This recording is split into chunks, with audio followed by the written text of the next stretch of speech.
Hello and welcome to this presentation, which is based around various thoughts that have been percolating in my mind for a while. And that is whether this connection between we, our species, the human race, how we've been treating our planet, our home, Mother Earth, and the subsequent removal of the divine feminine, the goddess, from within our spiritual or religious practices, and even how this, through the rise of patriarchy, has evolved in the way that women are treated, and also how things that we consider to be feminine are valued. And if all of these are interconnected, how they can truly then be rectified in a way that is not representing as, say, the swinging of a pendulum into the opposite direction. Now, if we haven't met before, my name is Frances Billinghurst, and it is actually not all that unusual for me to ponder such topics. This is something that I seem to be doing for most of my life, pondering about my place in the great scheme of things, looking at the cosmos and wondering about those old age questions of what is the meaning to life, and also what is my purpose in life. And having such a curious mindset, this has actually sent me down a path of exploration through the realms of esoteric sciences, spiritual teachings, philosophies, and even into the study of many ancient cultures, together with mythologies, sacred stories, and symbolisms that have all been left for us. I've even crossed the threshold and undertaken initiations into some modern versions of the ancient mystery schools, and more, all of which can be found on the Mystical Soul Academy's website. And all this pondering about our interconnectedness has been on my mind for a while, as I've said, even before the intensity of the extremes of weather patterns that are now being felt. Before a third of Australia was burning for some 6 months, which happened between September 2019 and March 2020. And even before the global pandemic or lockdown, that forced us, well, some of us, to turn inward. There's a lot of churning beneath the surface. There always has been. There and in the shadows and on the fringes. However, it seems, at least to me, that there has been a shift in conscious awareness that has occurred more recently, in that these isolated groups that have realized that their ways of thinking aren't all that different from others. And with the steady rise of Earth consciousness moving from the fringe dwellers to the more mainstream consciousness. And this is what this presentation that I've put together is all about. Returning to the Mother Earth, Gaia consciousness, Earth awareness, but on a deeper level. And also its interconnectedness for us as humans, flowing on to how we perceive the concept of the divine feminine. And as I mentioned at the beginning, I honestly do not believe that we can talk about Mother Earth, our planet, without considering this concept of the divine feminine.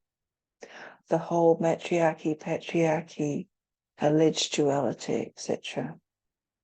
And this is because, at least to me, there is an intertwined and very much interconnectedness between all of these. And another reason that I put together this presentation is almost that question, am I alone in my thoughts? If you felt something, a shift, especially in the last 4 years or so, maybe even longer, then put a comment below. And when I'm talking about the general population, I do acknowledge that some of us have actually been walking this path for a while now, and it's almost like everybody else is starting to catch up. But before I go any further, I would like to acknowledge the traditional custodians of the land upon which I reside, and that they are the Kaurna people of the Adelaide Plains here in South Australia. And as such, I acknowledge their elders past, present, and emerging.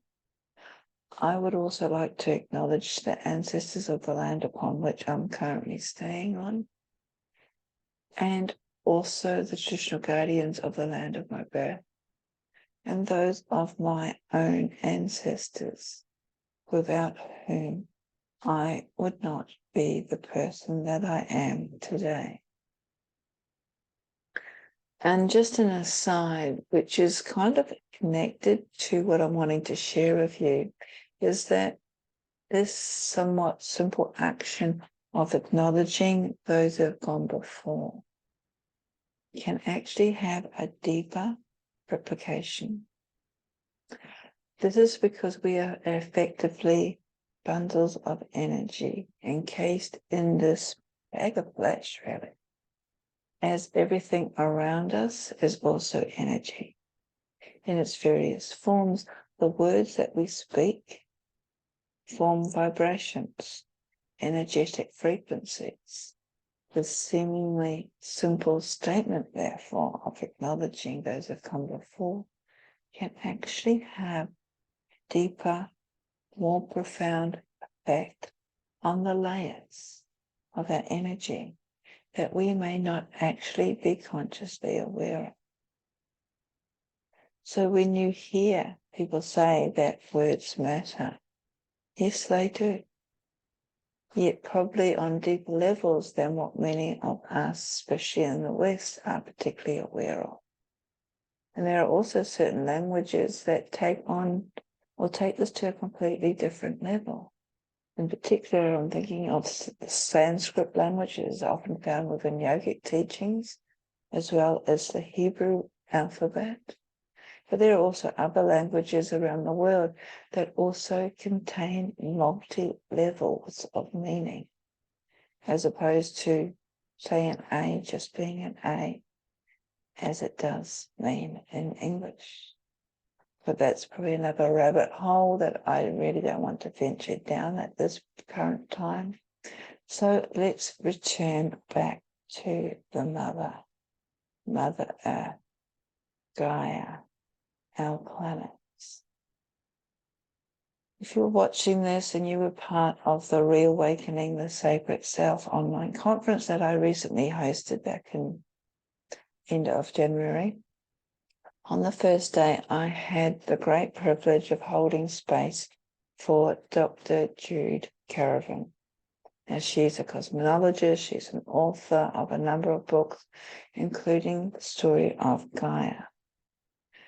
And as such, this has in part been really the inspiration for this presentation. So a little bit unusual, I would like us to begin with a meditation of sorts. So if you're watching this and you're able to, while I remove myself from the screen, I would like you to close your eyes for a moment and just focus on your breath. As you inhale and exhale, just relax to your breathing rhythm. If you're able to, deepen your breath, slowing it down. And as this happens, you may feel your physical body soften as it begins to relax, relaxing from the top of your head to the tips of the toes. As you inhale and exhale, inhale and exhale. softening, relaxing, releasing, letting go. And as you continue to breathe, your body relaxing, you may feel a sinking sensation, and that is perfectly fine.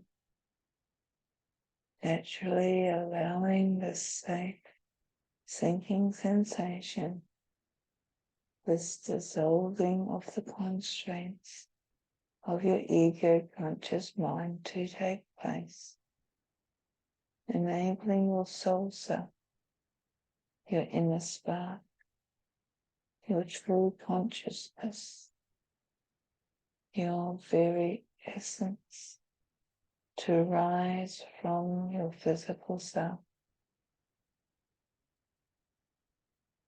As this starts to happen, if you feel the need to call in spirit guides, guardian angels, ancestors, aspects of deity, whoever you align yourself with, then do so. And continue to breathe. Inhale and exhale.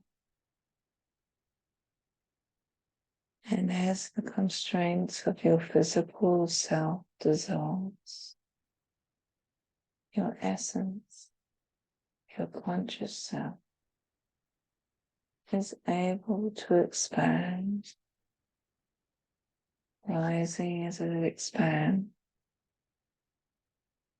beyond what you feel, what you sense as reality, earth-based reality, rising upward into the cosmos above you, the universe, and beyond the familiar darkness of the night sky that is tinged with stars, beyond the planets and galaxies interweaving and bypassing our own, beyond the voidness, the great emptiness, back to the very source of everything, to all potentiality of what may come.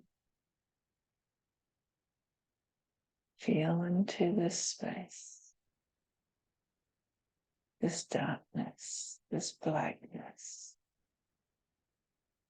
this cosmic birthing point of the whole, of the all galaxies, all planets, all life form originated here. Continue to breathe, inhale and exhale. And as you do, you notice the pulsating of the cosmos around you. Breathing in, breathing out, just as you do.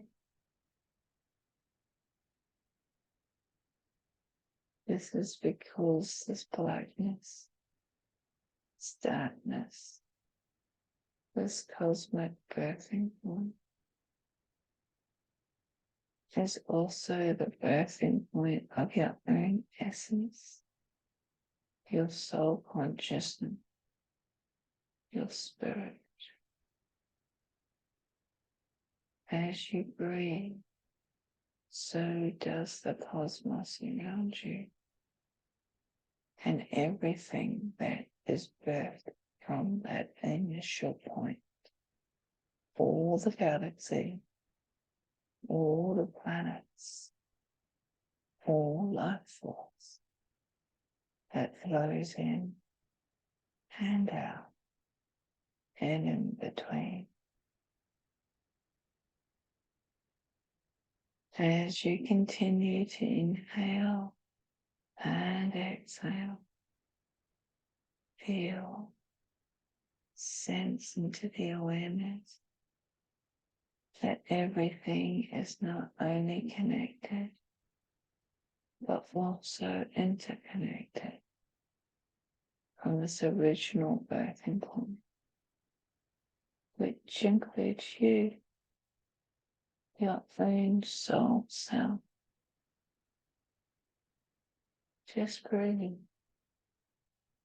inhaling and exhaling, opening yourself up to whatever sensations come to you, acknowledging and allowing them to pass, just as the swirling galaxies and planets do.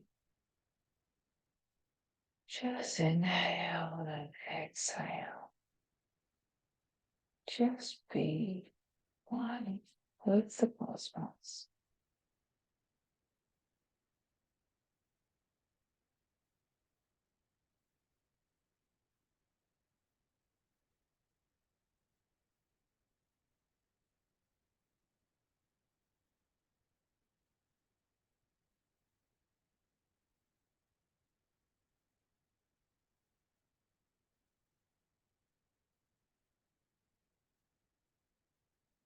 Continue to inhale and exhale.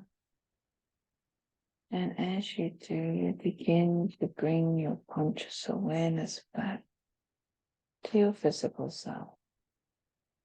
Gently, softly, feeling its connection with the ground, the sounds around your space, with any sensations that may be rising up as your essence, your soul self, returns to its physical container, its physical form in this reality. As you continue to breathe and reconnect with the here and now, fingering your extremities, your fingers and tongue. Remember the Taoist philosophy. In the beginning, there was one. The one then became two. The two became three. And from the three, the 10,000 were born. Take a deep breath. And as you do, open your eyes. If you have a notebook handy, you may like to record some thoughts of your experience, or you might just simply like to be.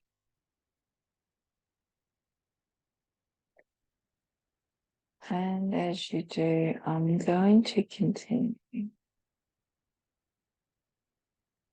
And the purpose of this journey, I guess, a reminder that as a species, we are not separate from our environment, from Mother Earth.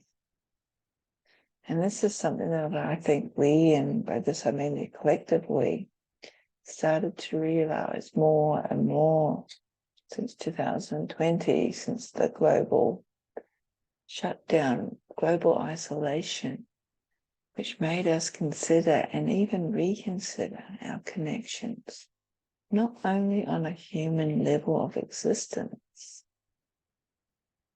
but deeper.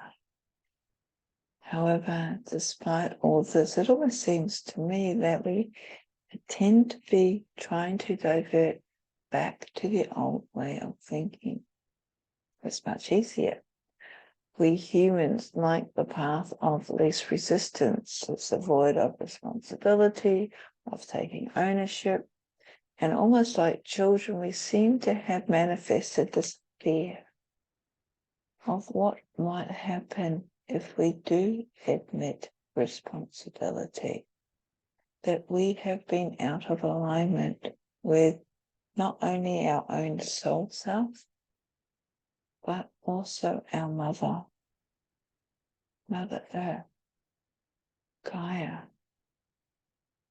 We've allowed others, big business corporations, even some governments, depending on where you're at, to tell us constantly what and how to think and do, all in the name of progress. And yes, it has been. Yet devoid of responsibility and often at the detriment, which we are becoming more and more aware of the consequences. And that is our disconnection with Mother Earth and also how we treat her. Now, this thought is not new at all, nor is it limited to Earth-centric spiritual paths or even new Earth consciousness. This quote I'd like to share with you comes from Pope Francis, who in 2015, he penned a very lengthy letter on the care of our common home to his bishops, where he stated, "We have come to see ourselves as her lords and masters, entitled to plunder her at will. The violent present in our hearts, wounded by sin, is also reflected in the symptoms of sickness evident in the soil, in the water, in the air, and in all forms of life. This is why the earth herself, burdened and laid waste, is among the most abandoned and maltreated of our poor. She groans in travail. We have forgotten that ourselves are dust of the earth. Our very bodies are made up of her elements. We breathe in her air, and we receive life and refreshment from her waters." Now, I found that quite very interesting, considering it came from the Catholic Church, but also Orthodox religion, in that he is talking about Mother Earth, how we've treated Mother Earth, but also referring to our planet in more humanistic terms, reminding, at least the bishops, to remind their flocks of this interconnectedness. And I certainly didn't expect that to come from the Catholic Church, let alone the Vatican. And it also followed on with this quote from Thich Nhat Hanh, who is actually one of my favorite Buddhist monks. And he mentioned this in an interview that he made before he passed. If we have that insight, we see that the earth is not only the environment, the earth is us. And taking care of the earth is taking care of us. Many people get sick today because they are alienated from Mother Earth.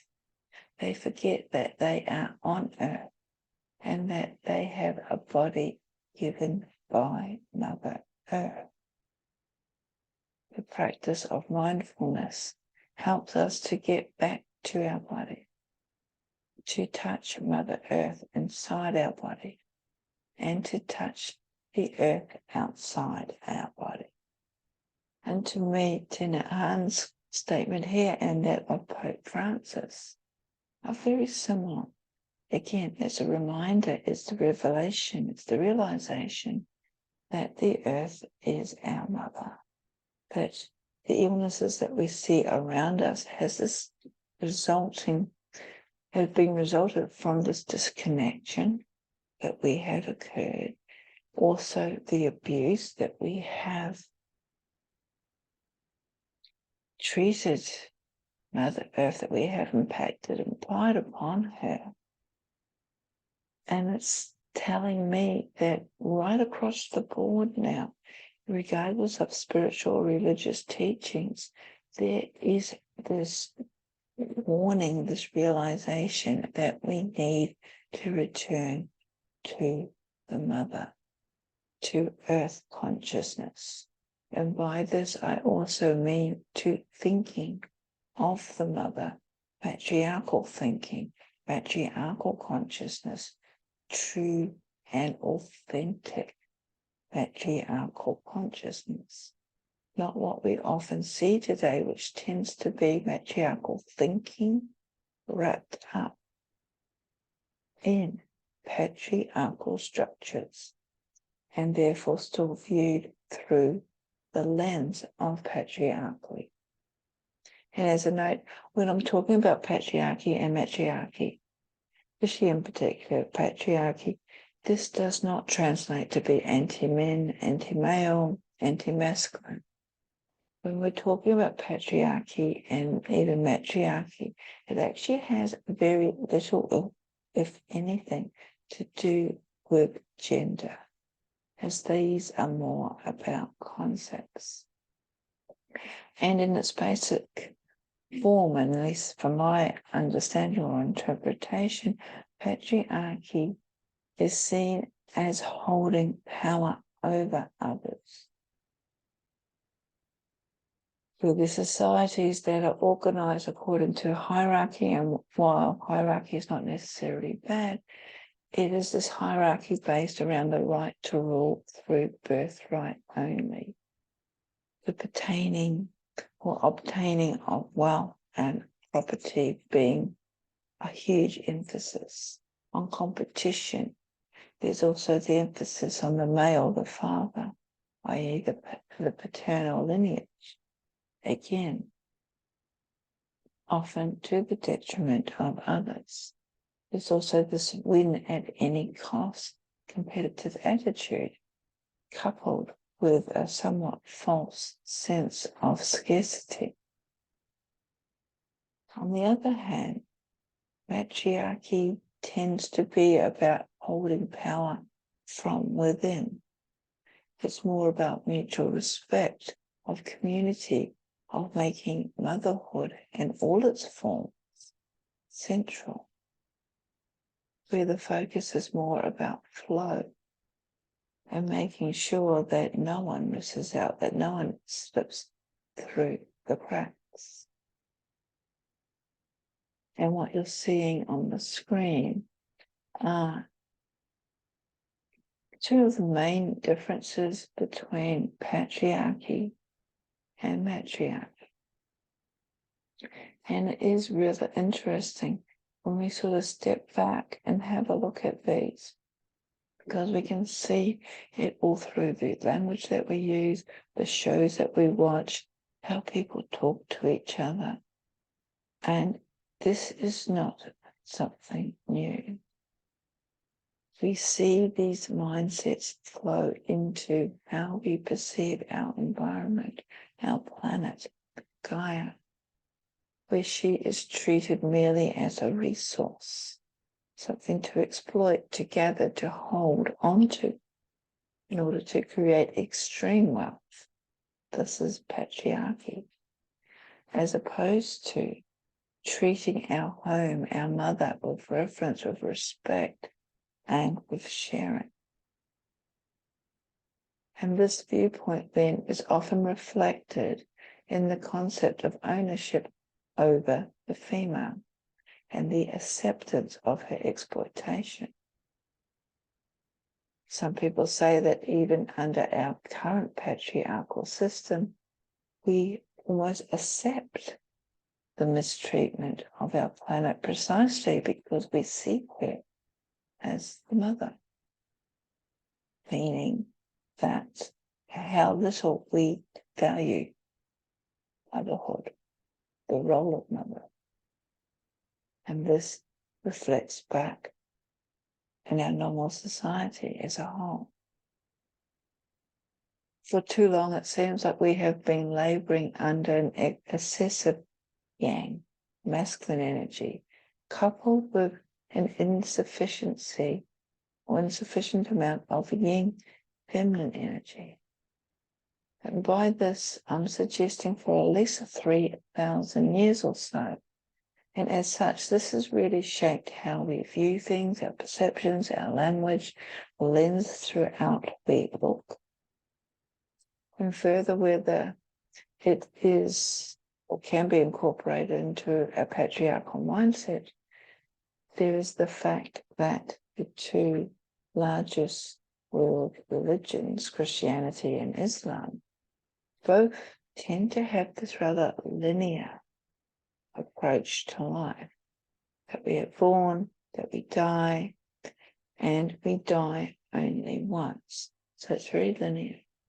Therefore, there is a race to achieve everything that we want to or need to achieve in just one lifetime. And worse still, if we do not achieve everything in that one lifetime, we are deemed as failures by our peers, by society, because of our conditioning, our own selves, our own self-talk. We, the collective we, has also formed the belief that we are above nature. And while we talk about nature, we look at nature, we have actually forgotten that we are an integral part of nature as well. And until we remember this, accept this, and embrace this, we will continue to walk this path. Really of imbalance that is placing all life of our planet in danger, really. So when we look at matriarchal cultures, societies that are still active today, where the worship of the mother, the divine feminine, is still very active, the whole concept of life tends to be cyclic. Yes, we're born and we die. However, we go on to be born again. Therefore, there isn't this emphasis of attempting to achieve everything in this one lifetime without the fear of becoming failures, because life happens again. Everything is cyclic, which is in essence an aspect of the mother. And it is increasingly important that we return to see that Mother Earth, the cosmos, humanity, are all as one. They are all interwoven. So that our nature is actually her own nature. So when we start to pull back the layers, it may actually be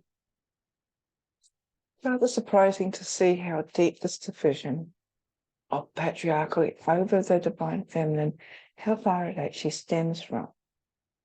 And as I've just mentioned, this is not a recent occurrence. In a presentation that I delivered last year, I mentioned the ancient Babylonian creation epic, known as the Enema Elish, believed to have been originated from around about 1780 to 514 BCE before Common Era, which not only tells of the rise of the younger gods and the subsequent killing of Tiamat, who appeared as the gigantic sea serpent by the hero Marduk, but so much more. And there was a great battle, and Marduk, who was actually born of the mother Tiamat, not only did he ensnare her in his huge net, but he subsequently mutilated her body, creating the heavens and earth out of it. And he also took the tablet of destinies. And the tablet was something that Tiamat had given to Kingu, thus installing himself at the head of the Babylonian pantheon. So this myth in itself has been seen by various mythological felt this, including Robert Graves, as being more than just another creation, but one that tells the demise of matriarchy, making way for the rule of patriarchy over Mother Earth, the divine feminine, where the power of the mother was taken, was stolen by force, and not bestowed or rewarded upon someone, which is actually the way the divine feminine. And today, in order to maintain this patriarchal viewpoint, the masculine has been projected as the clear dominant force, which is rightfully more valuable than the feminine. And we're very aware of this in our modern society today, because we have a very corrupted, toxic view of the divine masculine force and how it perceives the feminine, often as evil witches, weak princesses needing saving, or the feminine is manipulative. She's the seductress in order to get where she wants. And we see these categories enforced over and over again. So, how do we return to the mother? How do we live in a more matriarchal or matrifocal existence in a world which is still filled with patriarchal structure? Is it actually possible to do this, especially if this patriarchal viewpoint has been in our collective consciousness for over 2,000 years, or 3,000 years even? What do we need to actually create a completely different approach? Like everything, when change is required at a deeper, more conscious level, it is not a quick fix. It can be very long, very hard, a very exhausting battle, especially for those of us who have been on this wavelength. The energetics for this for such a long time, waiting for everybody else to catch up. However, the energetics, at least as far as I'm concerned, do appear to be changing. Something is changing. And we all need to be mindful that the power of the divine feminine, which when we think about it, is so interwoven with the whole concept of her consciousness, that is actually more than engaging in cacao ceremonies and regurgitating alleged sacred teachings, which have actually been watered down, diluted, even whitewashed, to appear more palatable for the general consumption. When we do this, when we water down these sacred teachings, we are still operating within the patriarchal structure, ticking these concepts off almost as if they are appearing to be on our to-do list. Done shadow work, yep. Acknowledge my ancestral trauma, yep. Taken some ayahuasca, yep. So I'm ascending to the next level. When we find ourselves skipping from one technique to another, this is actually nothing short of spiritual bypassing. Not to mention if there's plant medicines involved that have been gifted to us, we are almost abusing that gift. And this is something to think about. Because what is actually missing when we skip from one thing to another, almost as if we're in a hurry, competition, who can get there first? Patriarchy. What's missing are these anchoring points, anchoring our experience into reality, allowing the whole process to come back into our sensations, into our body awareness, and allowing the whole shift to truly integrate. And by doing that can actually put us in rather uncomfortable positions. But that is what the mother is all about. Because patriarchal has actually instilled some ideological shift. It's dismantled the power that women in particular innately had in society due to their connection with the divine feminine, the great goddess, which has flowed on to how we perceive the planet upon which we have lived. And patriarchy has also cut off that connection, that bloodline, that essence, that force from men as well. And in doing so has actually interpreted it that if you are more sensitive or man or more open to it, you're not a real man in the eyes of patriarchy. So call it goddess consciousness, earth consciousness, whatever. Its roots are interwoven and connected right back to this concept, when you think about it, of the big cosmic breath, which effectively created the universe, the meditation that we undertook.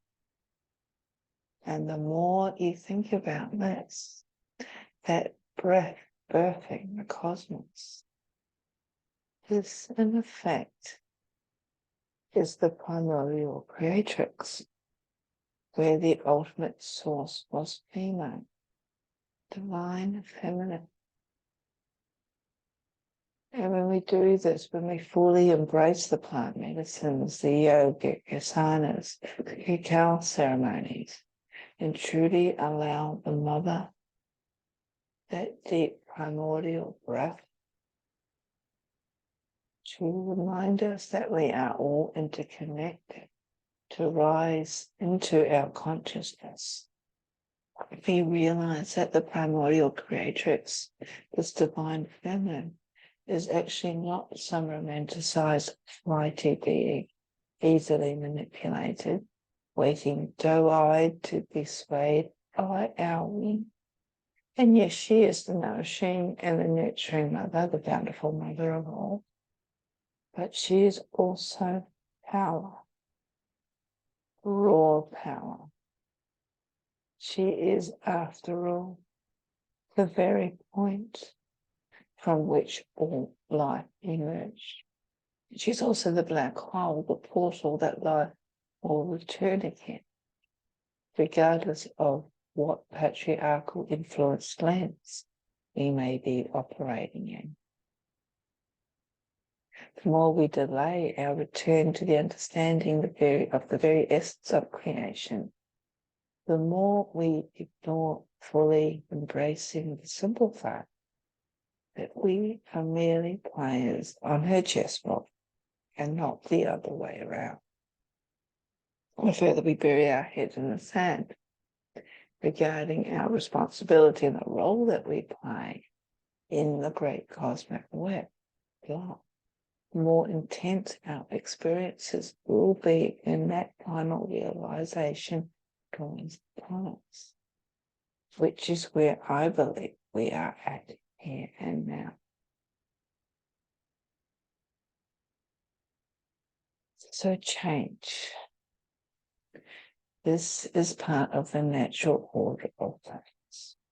It is the way the mother works, the ultimate balance of things as it inhales, expands, creates, then exhales, defeats, deflates, destroys. We humans simply do not do change all that well, albeit some of us do it better than others. Yet inhale, exhale, this ebb and flow, this creating and destroying, in order to recreate all over again. Not only is this basic biology, it is something that our ancient, our so-called primitive ancestors were very much aware of. And it's evident in the sacred stories and myths that have been passed down to us today. only that we perceive myths as completely make-believe, divorcing ourselves from the underlying elements of truth, in which are actually contained as we move from our right brain to our left brain, move from our intuitive feminine way of thinking to our more logical masculine way of thinking.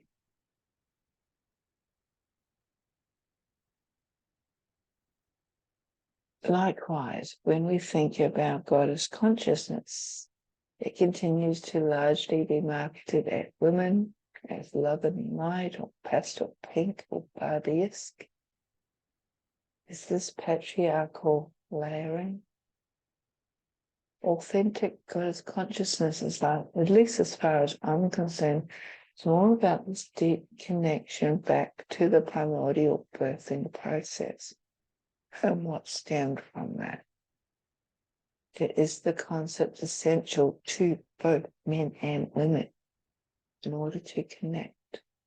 As Carl Jung put it, the anima, the animus, as the Taoists considered, the yin-yang principles. Two need to be together. And even if you identify as non-binary or trans or whatever, this connection with Mother is equally essential, because it moves beyond our human identification, our labels, our constraints. It takes us to a place of just is. It is about re-embracing that deep primordial aspect through unconditional surrender of the ego, through stepping into the space of spiritual vulnerability and simply being. And if you've been fighting to be recognized, only to have me tell you that it doesn't matter, I can appreciate that this may not be sitting well with you. All I ask is that you just sit with it. Just open yourself up to what I'm talking about. Because I'm not saying you don't matter. I'm saying the labels that we are so caught up on identifying who we appear to be through the lens of our ego are not all that important on a deeper, more soul level. And they're definitely not important to the mother, because she sees you for who you are. No labels, not with any preconceived expectations, no comparisons to others. True surrender of the ego. Ultimate dissolution of the self. And it is only when such work has been undertaken that we emerge, seeing things in a completely different light. And this work can hurt, it can burn, because it dissolves the illusion that we have been living under, that we have been looking through. And more so than ever, this dissolvement of the veils of illusion. Just return back to the primordial, the raw, the true, authentic self. The discovery of the truth is important when we step through the portal into the ultimate void and return back to Mother. And this is something that doesn't occur overnight. It can take a lifetime of processing as we ebb and flow with the great inhalation, exhalation of the cosmos, with the Mother. Each cycle we move through, bringing us closer and closer to this realization that she transforms us, constantly rebirthing us anew. When we let go of something that's old, is outdated, that is not in alignment with us, And it is this weaving back to the original teachings. And if we take a look at the North mythology, we find the three weavers, the nuns. And the nuns are said to live under the world tree, where they weave the tapestry of fate. The oldest of the three is Erd, who's often connected with the past. However, she is more connected with the original instructions, which are still with us in the here and now. We have just buried them, forgotten about them. The second of the nuns is Verdandi, whose name means presence, indicating that it is through being present, mindfulness in that harm state, that we are able to access Erd and the original teachings. And this then enables called subsequent, or sort of name means, which is similar to the Sanskrit word karma. The future emerges that is rooted in the original teachings. And that focus around us, being all interconnected with the great wheel of life, not separate from it. And this is the nature of Gaia consciousness. And while we're talking about Gaia consciousness, let's have a brief look at Gaia herself. Her own story that is found within Greek mythology, because this is actually formed part of Western civilization. And in these stories, Gaia was one of the primordial deities, the Titans, who rose out of chaos, pulsating light or life of her own, dancing her own self, Earth, into creation, because she needed a place upon which to rest her feet. The sky goddess, Uranus, attracted by her great beauty, was so overwhelmed that heaven, Uranus, and Earth, Gaia, were locked together, almost in perpetual lovemaking, out of which all the beings on Earth were birthed. And this continued until Gaia birthed something different. It was a creature that had 300 hands, 50 heads. And when she presented this child to Uranus, the love of the mother, Uranus as the father rejected the offspring, repulsed by it, because it was different. And this rejection is said to have created a rupture, a split in the ultimate harmony of all of creation. The child in its pain of rejection becomes a monster. The rejection of the father created the first monster. And in the underworld, the monstrous children have been pushed down, are so filled with rage and hatred that Gaia then fits into this energy, through all energy around it. And when she discovers what Uranus has done, from her point of view, all her children are beloveds, are loved. Yet Uranus only wanted his offspring to look a specific way. And according to various interpretations, this is the great separation where the angels and the monsters or the devils were created.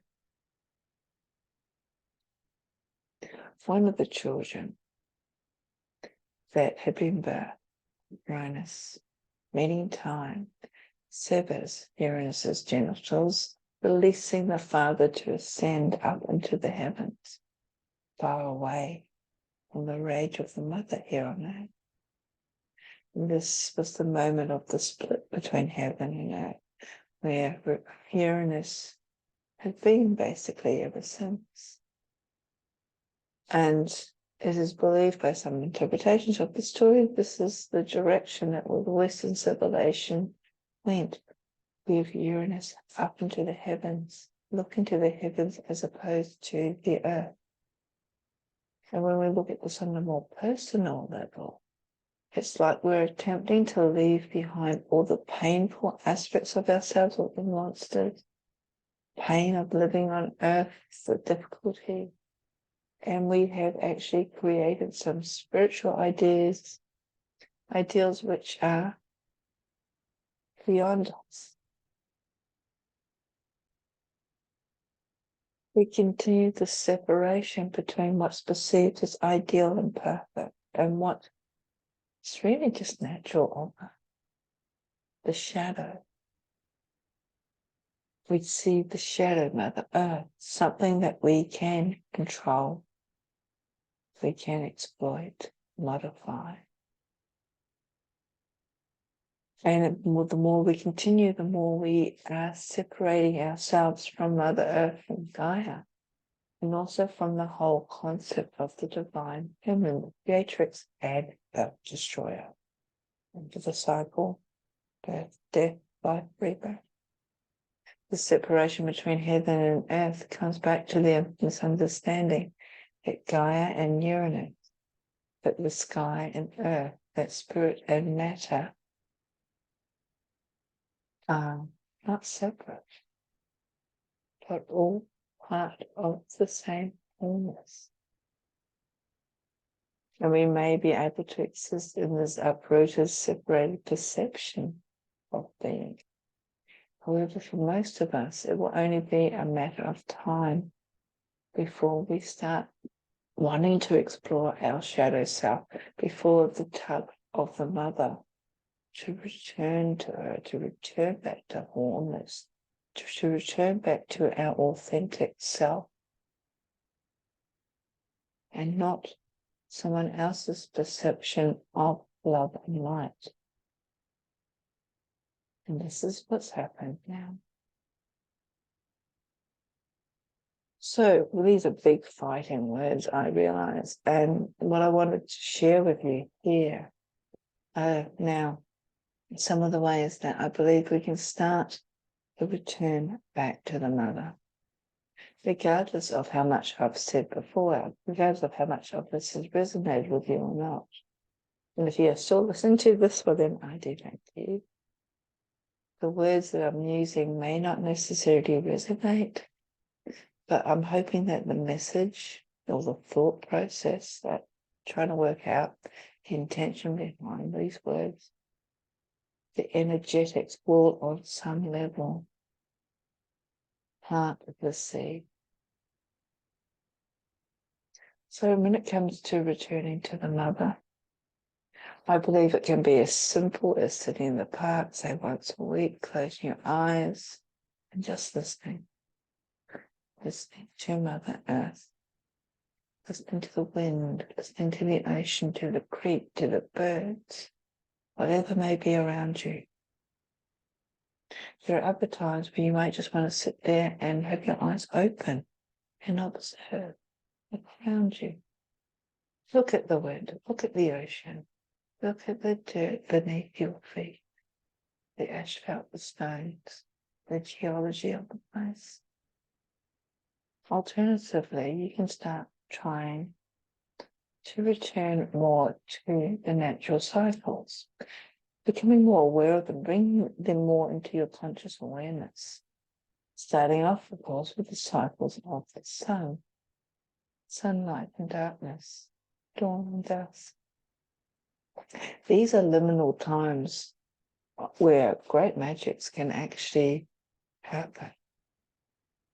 And when we allow ourselves with the natural hours of daylight, nighttime, regardless of whether it is summer or winter, the changing times of light, this actually can help regulate the level of serotonin and melatonin within our own bodies.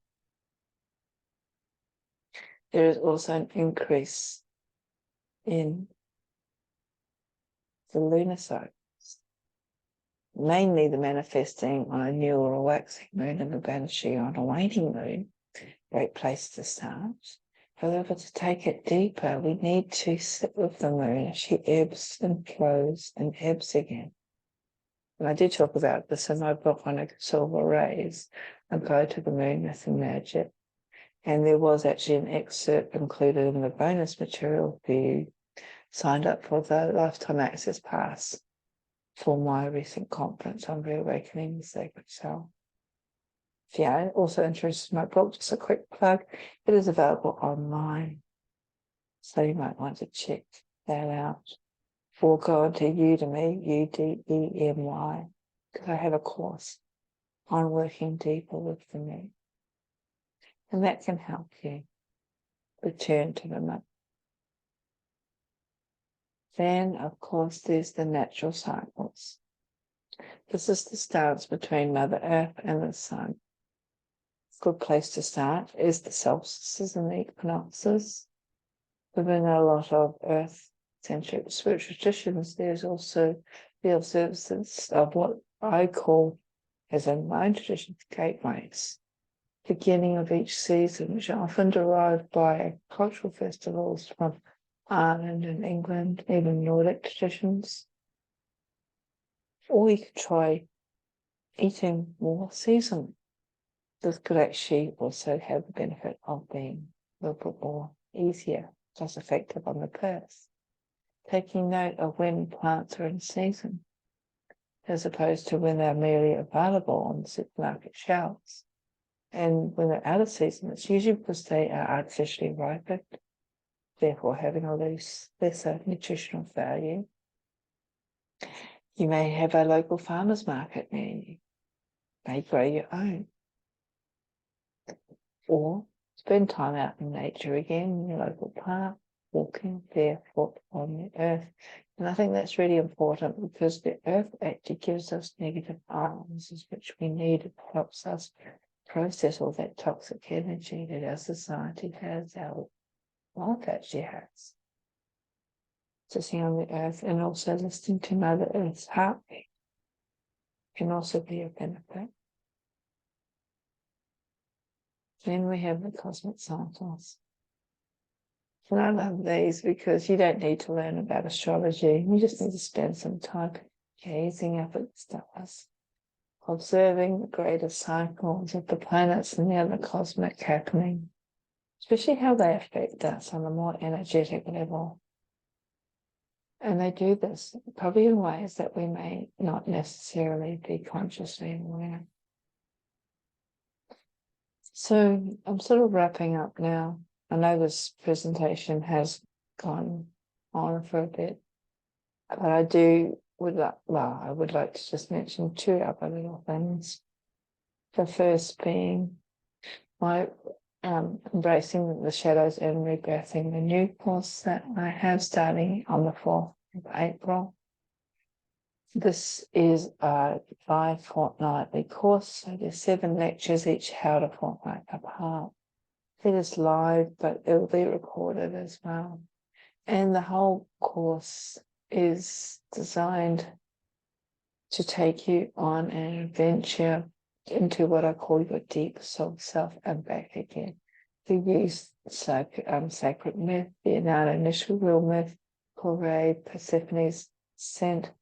We also look at Medusa's story and also Kali's story. We look into intergenerational trauma, shadow work, finding out who we are and what makes us us, in order to sort of strip back the layers before we resurface after we've integrated everything. So it is rather intense, but when you sign up for the course, you do get all the modules in that downloadable format, so you can listen to them whenever you want to. And I did mention some of the dark goddesses. I may not have pointed them out to you, Sekna, because one of them, Kali, is another one. The Norns are also perceived as a dark goddess, because to me, the dark goddesses are all about this change aspect. And sometimes they force the change upon us when we have been very reluctant. So I do have a course on Udemy again called Exploring the Dark Goddess, where we sort of take a look at not only the different categories, but also how we can work with all of us. So I'm just going to stop my share for a moment. I do hope you have enjoyed this presentation on return to the mother.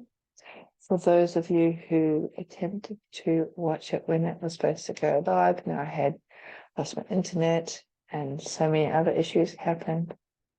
I hope this has been what you've been looking forward to. I do believe we can all return to the mother. We need to do, so as I was saying, we need to do it authentically, otherwise it means nothing. We're just play acting if we're still going to see things through this patriarchal lens. And it will take time. We need to sort of sit down and allow her messages to rise up and to know what we can surrender. But she is still the mother. She's still embracing us, looking after us, connecting with us. Thank you for joining me on this presentation. Please feel free to put comments below or reach out. I'll be interested to hear your points of view. Take care. All the best. Blessings.